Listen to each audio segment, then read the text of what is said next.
Oh, because I'm Hispanic. Oh, because they're not from around here? Yeah, he's not from around here. Makes sense. Yeah. But anyways, that was good. What'd you think of it? Oh, wait. You got a little Gummy. something on your lip. Food? Yeah. Oh, never mind. You see? Hi everybody. So I'm back today with another YouTube video, and it's not a vlog this time, but more of an informative video. Types of tips I can give you to help you stay successful or be successful while you're cutting. These aren't listed in any particular order, so here it goes. Number one, which is number one, is volume. So you want to make sure you are taking in enough volume, whether it be water, the types of food you're eating, just anything to keep you full. So I would suggest at least a gallon a day, especially if you're someone who lifts a lot regularly, pretty active, and you're trying to put on muscle. A lot of water is really good for the body. I wouldn't say like 3 gallons a day, but the bare minimum, I would say 1 gallon, and that should help keep you full. And when you feel hungry, sometimes it could just be that you're not hungry, that you're thirsty. So after meals, you can drink water, drink a couple, maybe a couple cups of water or ounces of water right after meals. See if you're still full. If you're not still full, then you're probably actually really hungry. You really want to utilize whole foods. Not because you have to eat clean. You don't have to eat clean 100% of the time. To be honest, I think flexible dieting, or if it fits your macros, is a really great tool for helping you understand what you're putting in your body, what you're consuming, how many carbs, fats, protein. If you're not someone that likes to take good food out, like cookies and stuff, if you want to have those, you can certainly have those as long as you just track them. The problem is, some people, when you have one cookie, you have to have like the entire batch. Or someone that cannot control what you eat, then I would just stick to the whole foods. Salads is big. Like, I use salads when I'm losing weight all the time. I maybe have like 2 salads a day, especially when my calories are really low. I put anything in there from shredded lettuce, spinach, zucchini, tomatoes, onions, carrots, sometimes rice or quinoa. I just load that up with good lean protein, such as chicken breast or tilapia, or you can do ahi tuna seared or cooked all the way. Really, there's so many things you can use to make your foods taste good. So make sure you are eating voluminous foods. Other good foods is berries, so blueberries, blackberries, strawberries. Those are all lower in carbohydrates, so you can have a ton of it for a little bit of calories. Another thing I like to use is kamut puffs, K-A-M-U-T, kamut puffs. So look that up, and you can usually find that in Whole Food stores like Whole Foods, or we have one in Boise called the Boise Co-op, or Trader Joe's maybe. I've never seen it at Trader Joe's, so actually I'm not sure. But anywhere in like organic, whole food, natural food stores, they usually have kamut puffs, and this type of cereal is pretty good in volume as well. Or cashew milk, if you're gonna use that as the milk. So really you wanna stick to low calorie, voluminous foods. Next, it's not about just volume, but if you are the type of person who gets bored of bland food, or you like good food, and if you don't have good food, you can't stay consistent because you're craving things that taste good. Well, the number 2 is you want to eat foods that you enjoy. So try to experiment with all the natural foods, the whole foods. Try to make things, put things together, bake different kinds of protein goods, protein treats, which I'll have more recipes of, cauliflower oatmeal or pumpkin oatmeal.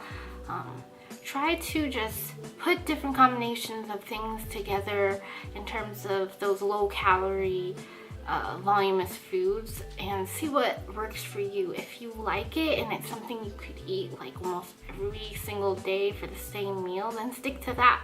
There's no reason to try to change things up all the time if you like it and if it works. So make sure you're eating foods you enjoy and do not deprive yourself. If you're craving like a donut, have like a half a donut and track that, or wait to have the half a donut on like a high day, a refeed day, or a cheat day. Just don't deprive yourself, because the longer you go on depriving yourself, the crazier you get.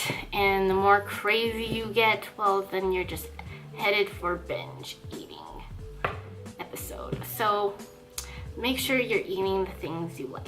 Another big tip that I found really worked for me, because I am someone who battled with binge eating in the past and at a very bad level, like that would trigger binge eating for me, is if I'm dieting too quickly or my carbs are dropped way too quickly. So if I'm used to eating like, I don't know, around 200 carbs a day, and I start my diet and I'm only like 8 weeks out. Let's say I have 8 weeks and I wanna go hard, go ham, and my carbs are at like 45 and my calories dropped like 600.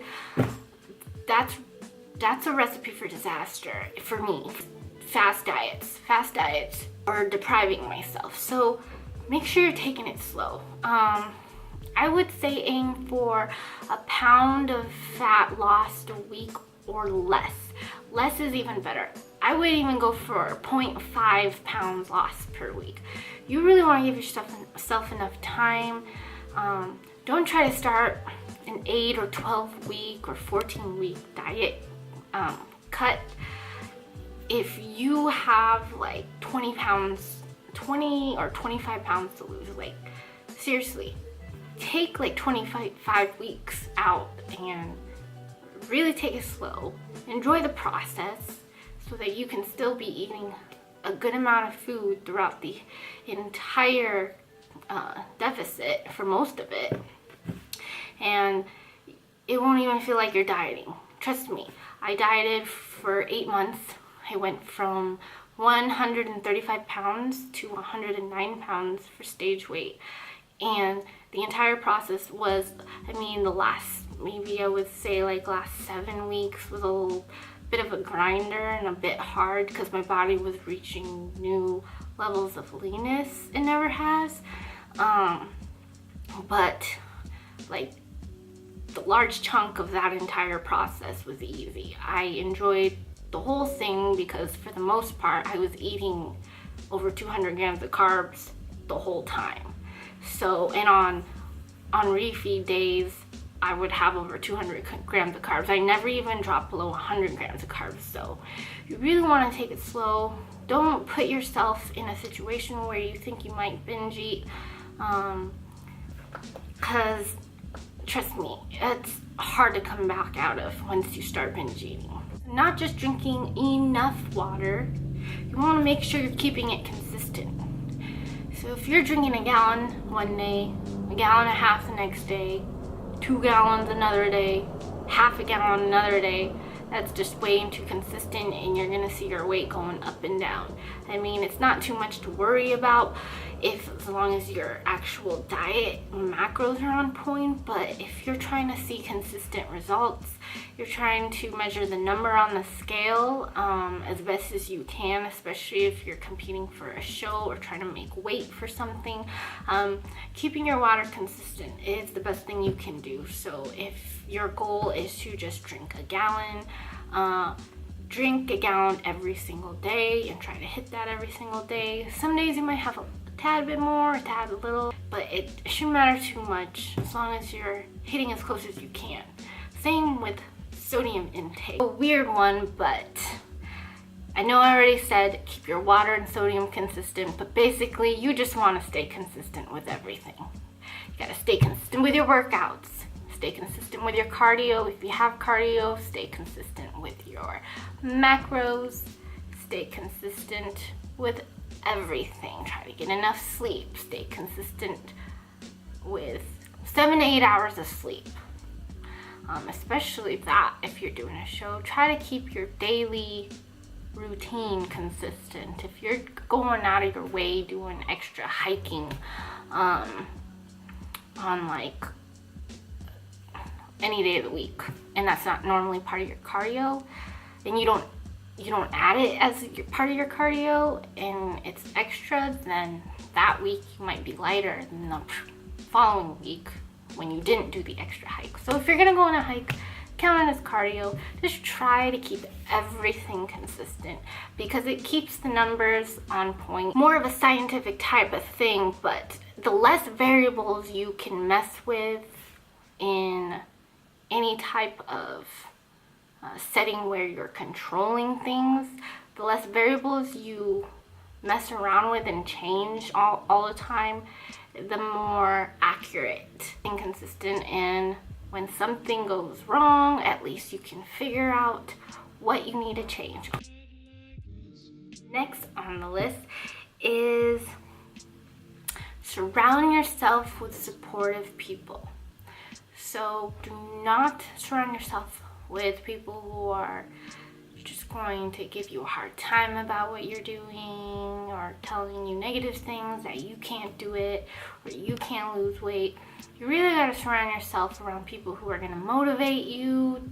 Get rid of the negative people, bring in the good people, and cheer each other on. Number 7 is sleep.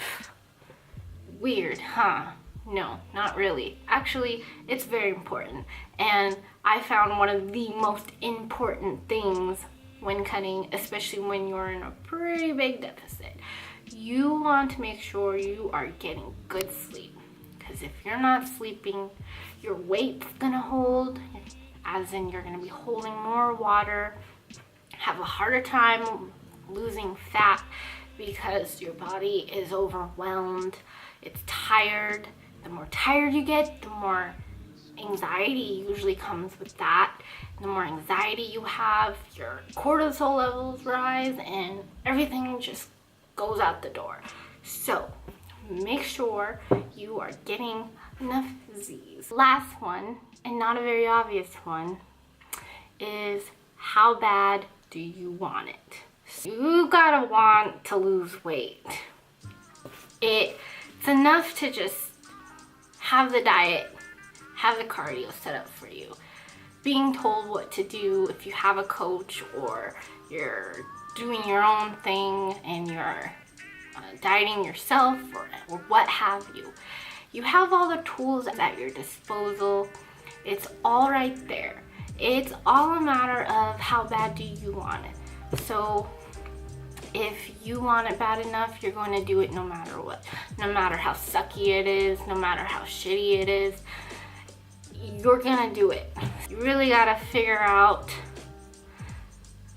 if you're ready to cut, if you're ready to stick to it and do it and just go all out until the end, or if you are not quite ready yet and you need more mental break.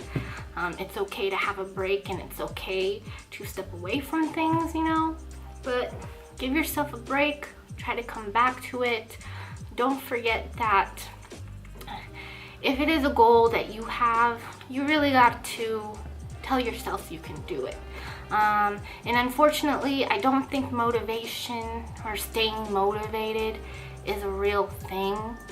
There are times we fall in and out of motivation, and to be honest, if I only relied on being motivated every day to stick to my goals or to hit my workout, I would probably not be as further along in the fitness journey as I am, because motivation is something that you can't always, it's not always there.